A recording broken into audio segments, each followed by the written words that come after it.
I'm Bega Chairperson Norma Hutcheson, and this meeting is being held at the Board of Ethics and Government Accountability at 1030 15th Street Northwest, Suite 700 West, and virtually. Joining me today for this meeting are board members Felice Smith and Darrin Sobin. Together, the three of us constitute a quorum for this meeting. Since it was first posted, there have been no changes to the agenda. So I ask that you please take a moment to review the agenda, and then we'll need a motion to adopt the agenda.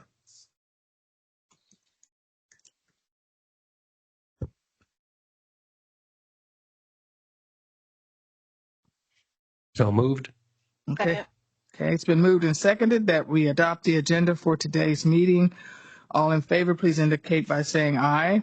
Aye. Aye. No nays. Hearing none, the board has adopted the agenda for today's meeting.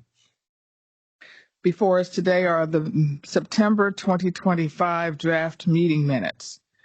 Will a member make a motion that we consider approval of the meeting minutes from September?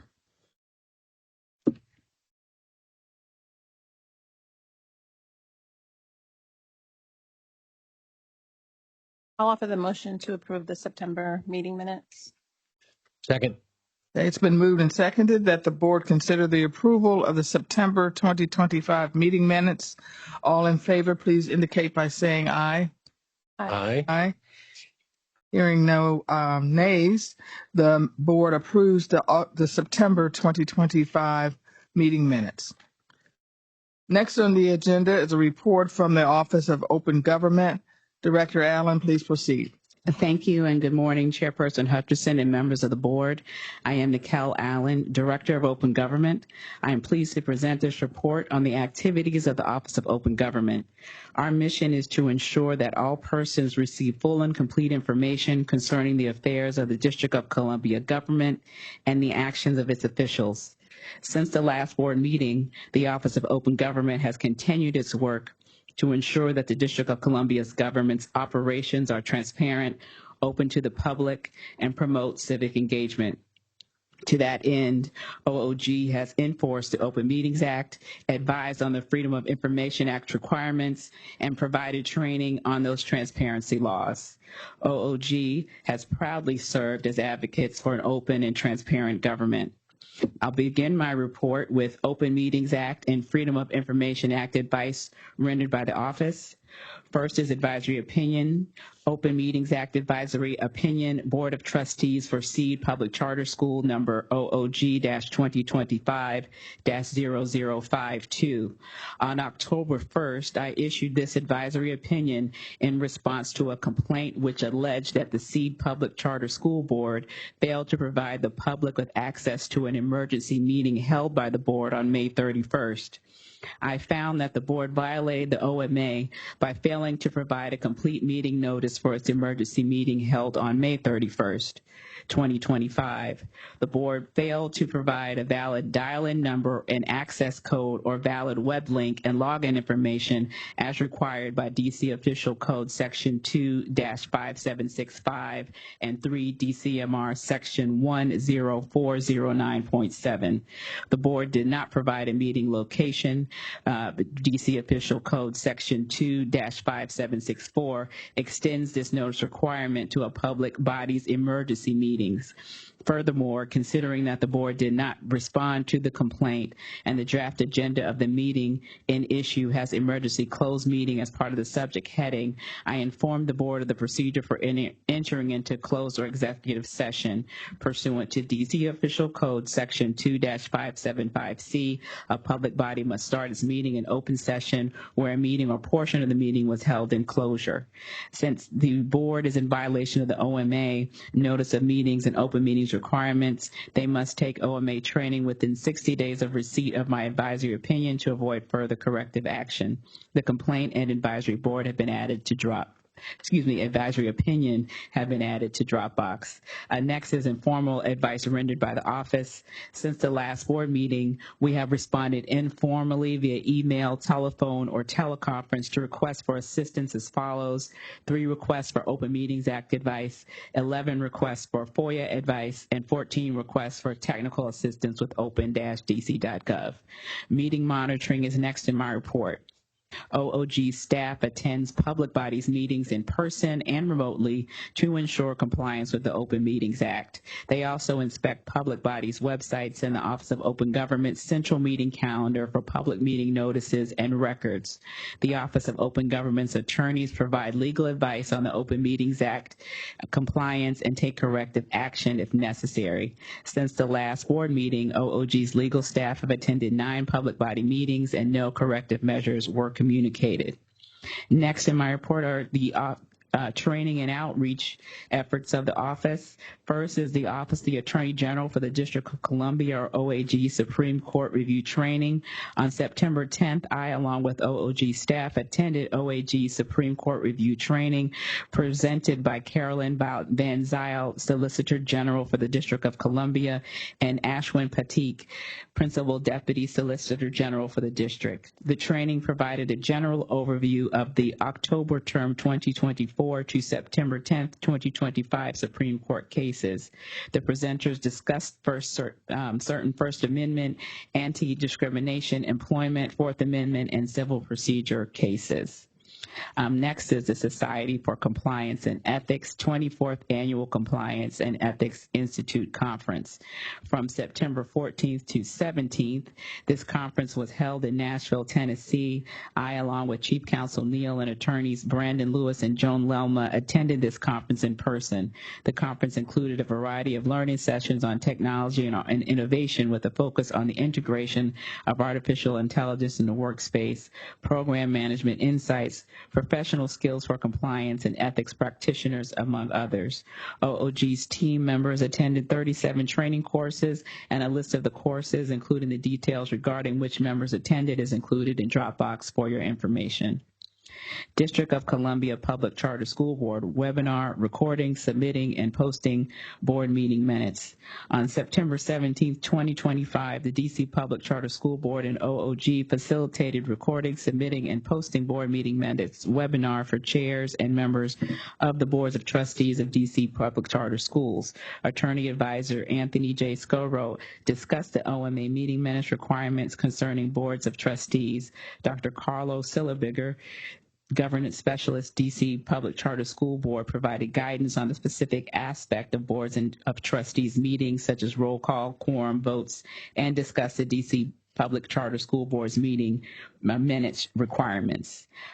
Last in our training is the Parliamentary Procedure webinar, Making Interventions, Tips for Dealing with Difficult Meeting Participants. On September 25th, the Office of Open Government hosted this webinar, facilitated by Susan Leahy, founder of Robert's Rules Made Simple. The training covered how to create openness and navigate tension during meetings, and when and how to make general and procedural interventions, among other contexts, content, and chair-related key matters for a successful meeting. Chief Counsel Neal and I assisted with the presentation, and all of OOG staff attended the training virtually. Next in my report is the litigation and legislative update. First is litigation, the Chicago Justice Project versus the District of Columbia, case number 2022-CA-001175-B in DC Superior Court. I previously reported on this case in which the Chicago Justice Project filed suit to compel the Metropolitan Police Department to release certain records concerning the gang tracking analysis system in a dispute regarding an advance fee that MPD demanded for its FOIA review and a similar amount that CJP demanded in attorney's fees. On July 11, 2025, the plaintiff filed a motion for in-camera review. In its motion, plaintiff asked the court for an order requiring the district to furnish copies of a representative subset of 37 records currently withheld pursuant to DC Official Code Section 2-534A3A, investigatory records compiled for law enforcement purposes, to the court for an in-camera inspection to determine whether the asserted exemption has been lawfully applied and whether segregable, non-exempt information must be disclosed. On August 8th, the district filed an opposition to plaintiff's motion for in-camera review and a cross motion for enforcement of the settlement agreement.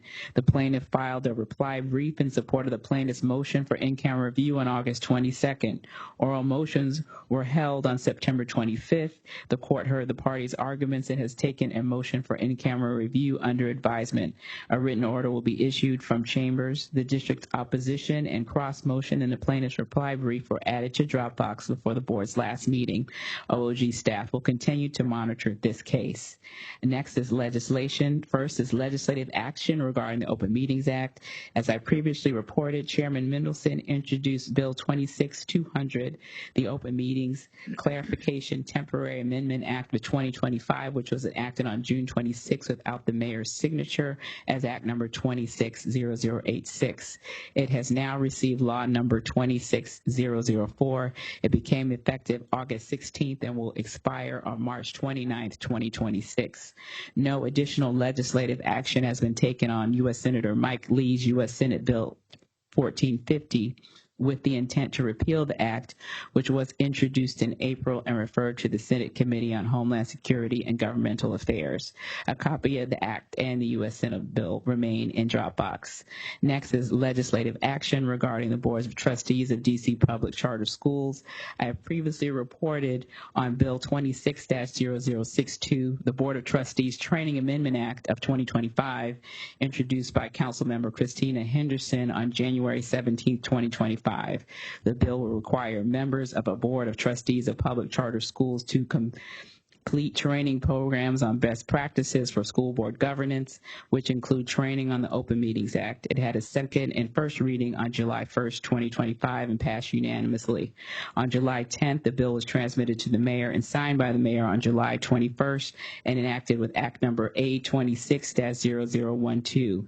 On July 25th, Act 26-0112 was published in the D.C. Register, and on July 29th, it was transmitted to Congress.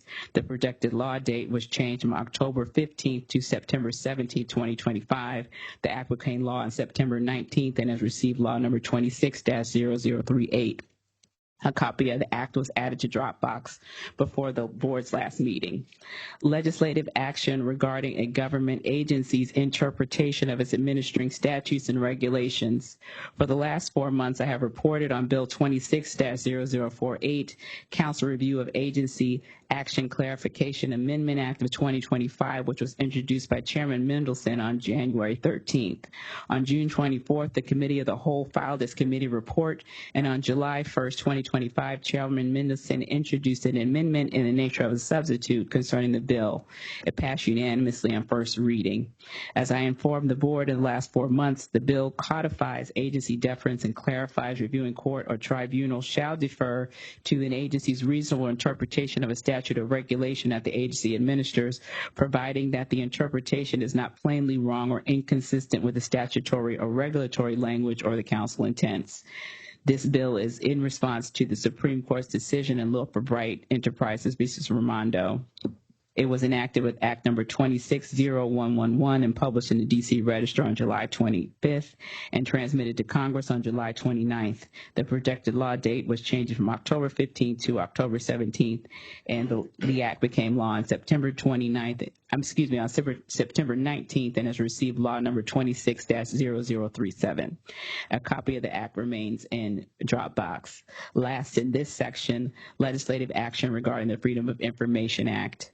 I have previously reported on Bill 26-0340. On July 28th, Chairman Mendelson introduced the fiscal year 2026 Budget Support Emergency Act of 2025, Bill 26-0340, which included the Freedom of Information Clarification Amendment Act, Emergency Amendment Act of 2025. This bill amends DC FOIA to create a new exemption for particular data the Criminal Justice Coordinating Council and the District of Columbia Sentencing Commission receives from the court, federal agency, or federally established agency. The bill passed by voice vote on July 28th. The mayor signed the measure on September 3rd, and the council retained it on September 17th. A copy of the bill was added to Dropbox before the board's last meeting. Last in my report is administrative matters. I do not have any administrative matters to report this month, but I would like to take this opportunity to thank the administrative staff for doing a great job during the past fiscal year, which was especially challenging for the agency. And I appreciate all of their efforts in making sure that we stayed within budget and we made it to fiscal year 26. This concludes the Office of Open Government's October 2nd, 2025 report. I'm happy to answer any questions the board may have. Thank you, Director Allen. Are there any questions for Director Allen? Not a question, but a comment. I just like to say again how pleased I am that you guys have taken such a proactive position with respect to monitoring the open meetings when government bodies have these meetings. Not just the meetings themselves, but the notice materials. I think it makes a huge difference rather than just sitting back and waiting for a complaint to come in or a concern to come in.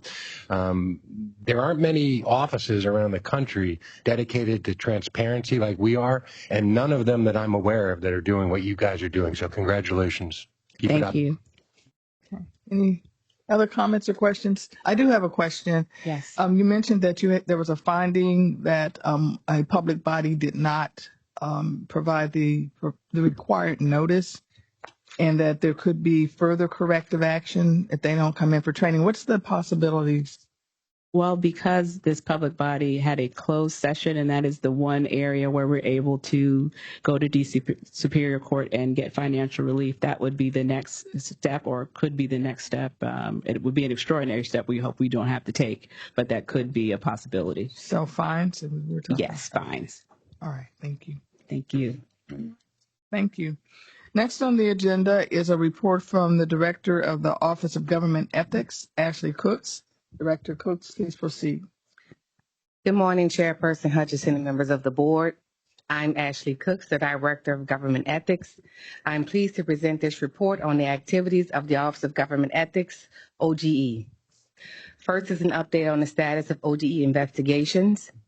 The information reported today regarding OGE's cases will not reflect any status changes that may occur because of actions taken by the board during today's meeting. For open investigations by status, we have 66 matters, one matter that is open pending show cause hearing for a grand total of 67. For open undocketed matters, we have a grand total of 9. Pending state investigations by status, we have 34 matters that are closed pending collection, 3 matters stayed pending DC Superior Court case, 3 matters stayed for OIG investigation, 2 matters stayed for U.S. District Court case for a grand total of 42. For regulatory matters by status, we have 49 matters that are closed pending collection, 848 matters that are open for a grand total of 897. Again, we currently have 67 matters that are open and 8 matters that are stayed. The number of open preliminary and formal investigations includes 18 new matters. The investigative team resolved 7 investigations since the board last met. This total does not reflect the number of investigations that were dismissed for a lack of jurisdiction. The quarterly complaint report for quarter 4 of fiscal year 2025, covering the period of July 1st, 2025 through September 30th, 2025, is expected to be published by mid-month to the Bega website with the press release and heat map. Copies will be placed in the Dropbox for the next meeting. For training and outreach, first is an update on professional development trainings attended by staff. Human Resources Specialist Megan Stoudemire took workers' compensation training. Senior Board Attorney Lynn Tran attended the efforts of dismantle Watergate reforms and potential impacts. Supervisory OGE Attorney Advisor Asia Stewart Mitchell took Advancing Racial Equity. Auditor Courtney Walker and General Counsel Rashi Raj attended the 24th Annual Compliance and Ethics Institute hosted by Society of Corporate Compliance and Ethics, SCCE, in Nashville, Tennessee. Attorney Advisor Shannon Monk, Investigator Ileana Corrales, and Investigator Rhoda Glasgow attended the SCCE Experience Investigator Workshop, also in Nashville, Tennessee. 100% of OGE staff have completed the DC government's annual cybersecurity awareness training. For trainings conducted by staff, since the last board meeting, OGE conducted 5 training sessions, the September monthly ethics training, 2 new employee orientation ethics segments, the board and commissions training for the Board of Dentistry, and a lobbyist registration and reporting training. In September, 69 users viewed the recently published outside employment course on the LMS. The training team has been meeting with LRN to discuss creating new courses and updating existing courses to make them more accessible to users. We are preparing to launch the lobbyist training course in the LMS. Next is an update on outreach. OGE is in the final stages of coordinating Ethics Week 2025. This year's conference will take place on October 14th through the 17th, 2025, and will include 2 in-person days at the Bega office and 2 virtual days. This year's theme is Keeping Government Transparent and Ethical, and includes sessions that are designed to encourage employees to comply with the ethics, open meeting, and FOIA laws. I am sure that this year's program will garner the same success as previous years. On October 10th, OGE will publish its bi-monthly newsletter, Ethically Speaking. Next is an update on advisory opinions and advice. First is informal advice. OGE's legal staff provide advice for approximately 23 ethics inquiries, which is 12 less than the 35 reported at the September board meeting.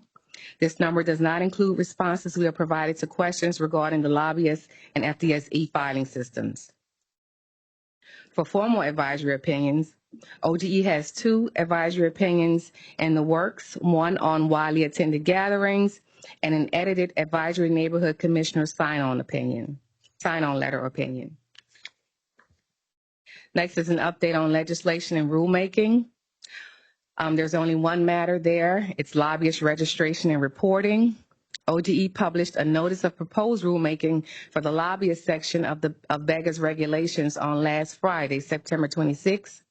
The proposed amendments to Title III DCMR clarifies the date with which activity reports is due from the 10th to the 15th of January, April, July, and October, Section 5803.2. The notice will be published to the DC Register for a 30-day comment period, at which we will report back next month. Next is an update on OGE administrative matters. OGE is in the process of filling its vacancies for the program support assistant, legal assistant, general counsel, and investigator. Financial disclosure statement, FDS, pursuant to DC Official Code Sections 1-1162.24 and 1-1162.25, public officials and certain government employees must file a financial disclosure statement as a means of transparency and to prevent engaging in conduct that violates the Financial Conflicts of Interest statute. Bega is responsible for ensuring that employees and public officials who meet the statutory requirement file their annual financial disclosure statement. The 2025 financial disclosure season has closed, and the FDS filing deadline was May 15th. OGE opened the season with 10,147 names in the e-filing system.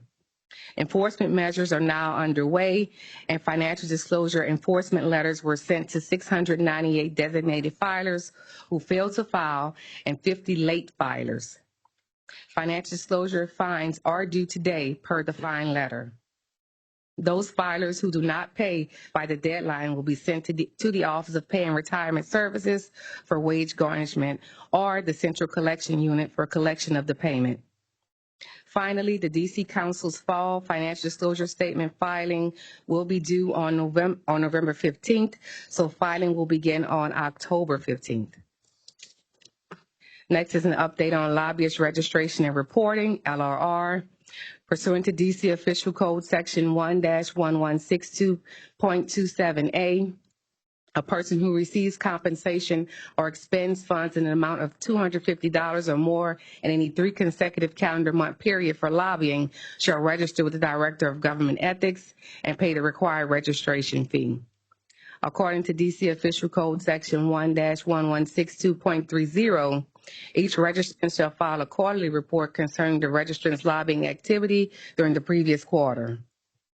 On September 19th, Program Coordinator Kosick opened the e-filing system for 2025 Quarter 3 reporting.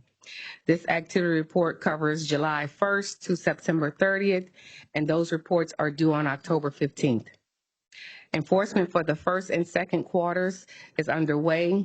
On September 24th, Attorney Advisor Maurice Eckel and Program Coordinator Stan Kosick provided lobbyist registration training to 17 attendees. Last is an update on public investigations. The first one is 24-0016F and 25-0002F in Treyon White. These are formal investigations based on, 1, the criminal indictment of Ward 8 council member for allegedly agreeing to receive and accept bribes, and 2, allegations that he violated the code of conduct by failing to file a full and complete public financial disclosure statement. Last month, the board issued a notice of hearing and 25-0002F for a hearing on February 5th, 2026. Next is 25-007F, Henry Mark Davis. This is a formal investigation based on criminal information that the respondent, a Metropolitan Police officer, engaged in first-degree fraud by billing MPD for hours while he worked on duty and was present at Giant Food Store on 193 occasions between August 2021 and June 2023. Respondent was indicted on January 30th, 2024. During his criminal trial, he admitted to working at Giant while he was on duty for MPD. On October 1st, 2024, respondent was found not guilty.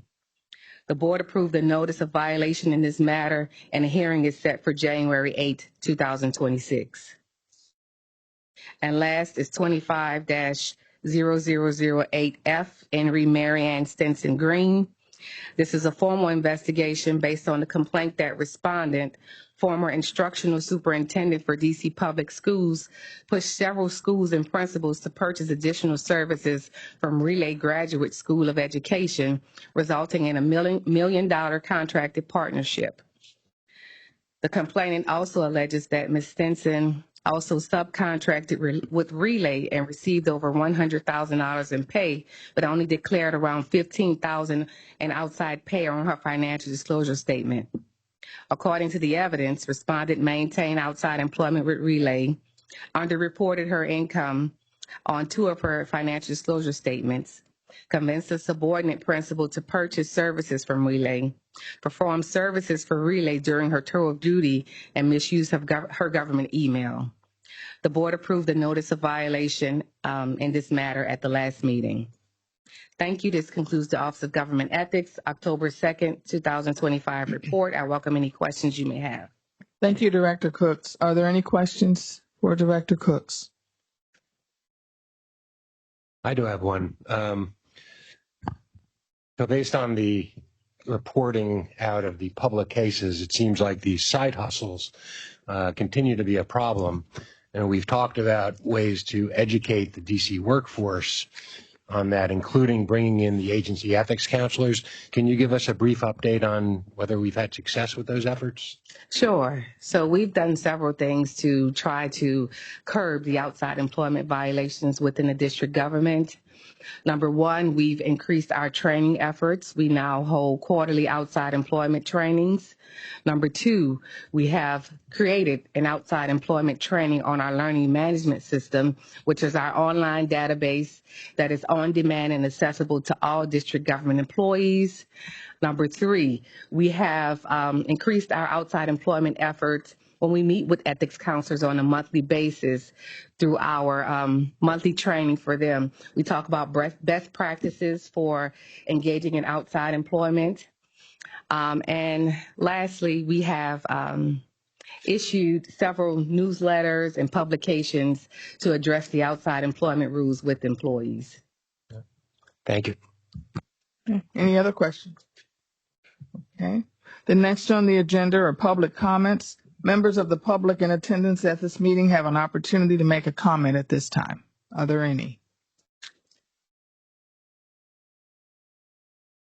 If there are no comments from the public, we'll proceed with the next item on the agenda, and that's a closed or executive session to discuss ongoing confidential investigations pursuant to DC Official Code Section 2-575B14, to consult with an attorney to obtain legal advice and to preserve the attorney-client privilege between an attorney and a public body pursuant to DC Official Code Section 2-575B4A, to discuss personnel matters including the appointment, employment, assignment, promotion, performance evaluation, compensation, discipline, demotion, removal, or resignation of government appointees, employees, or officials pursuant to DC Official Code Section 2-575B10, to deliberate on a decision in which the Ethics Board will exercise quasi-judicial functions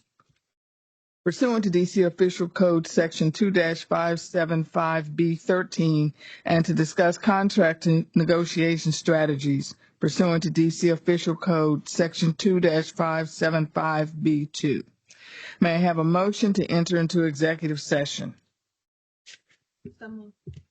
Second. Okay. Been moved and seconded that the board enter into executive session. All those in favor, please signify by saying aye. Aye. Aye.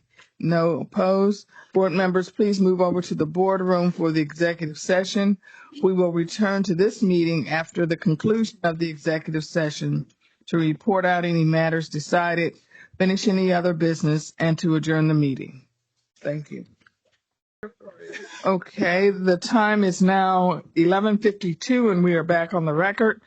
The board approved negotiated dispositions in two matters, 25-0008-F, N. Ray Mary Ann Stinson, and 24-0007-F, N. Ray Mark Davis.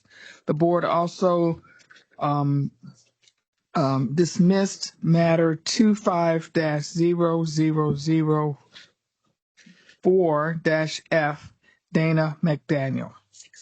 So it is now 11:53, and this concludes the meeting of the DC Board of Ethics and Government Accountability. The next board meeting will be held at the Board of Ethics and Government Accountability, 1030 15th Street Northwest, Suite 700 West, and virtually on November 6th, 2025 at 10 a.m. Thank you.